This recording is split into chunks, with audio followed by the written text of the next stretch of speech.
Azul, bonjour à toi. Alors, il y a tout un tas d'astuces que j'avais bricolées en biochimie pour venir à bout du chapitre lipides. Ce polycopier qui est vraiment chiant, comme toute la biochimie d'ailleurs, et ça m'a permis de valider le module, donc autant en faire profiter les autres. Là, tout au long de cette série, je te montre en détail comment j'ai abordé le cours avec les petites mémotechniques personnelles par-ci par-là. Donc si t'es à la bourre, que tu sais pas trop comment t'y prendre avec ce chapitre, cette série est pour toi. Pourvu que tu y mettes le temps nécessaire. Après, tu verras en te mettant en QCM ou exercice, ça dépend de ce que ton prof donne aux examens. Ça va y aller très rapidement et j'insiste sur le selon ce que ton prof donne parce que vraiment ça sert à rien question note d'apprendre tes cours si tu le fais pas selon les tendances de ton prof. C'est vraiment important de jeter un œil sur le maximum de MD pour t'orienter. Et peut-être même qu'il y a des parties que je vais expliquer mais que ton prof n'a pas abordé, donc tu fais le tri pour un bon rendement.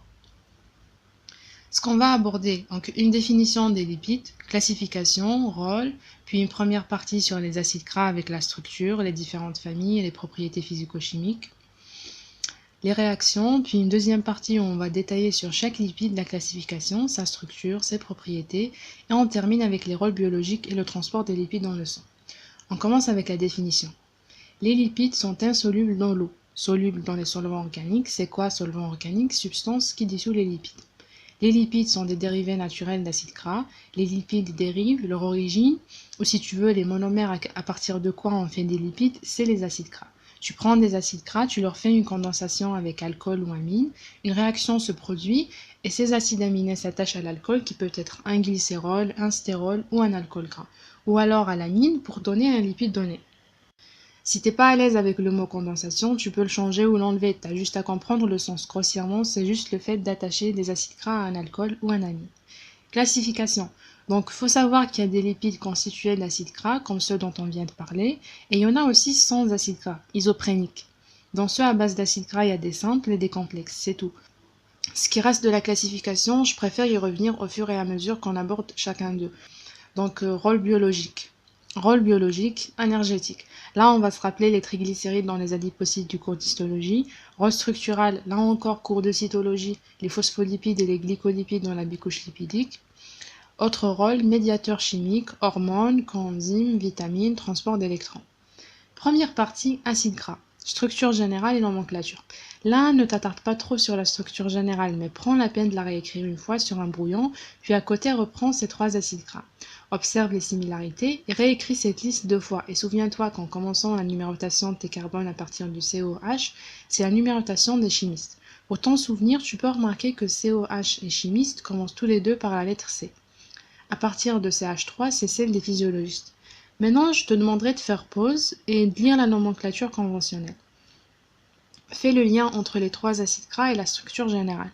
Si ça rentre pas dans ta tête, réécris ces formules jusqu'à ce que ça le fasse, jusqu'à ce que tu te dises ça y est, je maîtrise, je sais parler la langue des acides gras.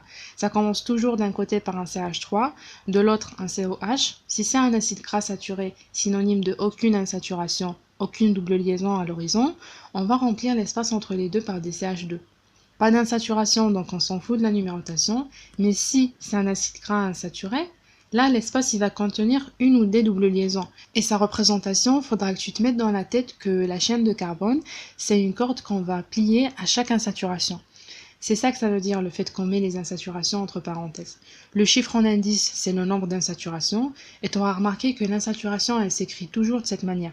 La double liaison est toujours proche du COH. Donc si tu mets le CH3 à gauche, tu devras faire attention à ne pas l'écrire comme ça. Petite mémotechnique pour la configuration géométrique la plus fréquente des insaturations des acides gras naturels. C'est 6 comme ciseaux. Ça introduit une coudure dans la chaîne carbonée comme ça. Tu vois la coudure? Pour ne pas oublier la différence entre ces deux configurations, je te propose d'associer le mot 6 à ciseaux. Donc en entendant le mot 6, tu vois ce dessin. Tu remarques en premier la forme générale, cette coudure en jaune, c'est la forme de la configuration 6. Après, en deuxième lieu, ce que tu remarques, c'est la bouche des ciseaux en forme de V. Exactement comme le reste de la chaîne carbonée, cette forme, c'est celle de l'autre configuration, la trans. La première, la 6, c'est la générale, ce qui reste, c'est la trans. On passe à la deuxième page. Hydrogénation catalytique des huiles. Dans le but de préparer des margarines, fais apparaître des acides gras monoinsaturés trans. L'acide gras devient rectiligne et son point de fusion augmente. Ce qu'il faut que tu retiennes ici, c'est quoi? C'est que quand tu fais subir une hydrogénation à des huiles, autrement dit faire coller des molécules d'H2 sur les acides gras qui composent ces huiles, les acides gras qui avaient beaucoup d'insaturation vont se retrouver avec une seule insaturation, et en plus de configuration trans. Il n'y a plus de coudure, donc l'acide gras est rectiligne.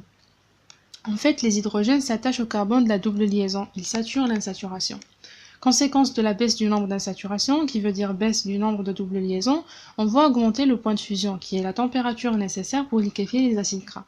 Le nombre de doubles liaisons diminue, mais avec ça, le nombre de liaisons CH augmente. Tu vois là à gauche, on a une double liaison. Si on la dissout en y collant 2 atomes d'hydrogène, sur une seule double liaison dissoute, on gagne deux liaisons CH.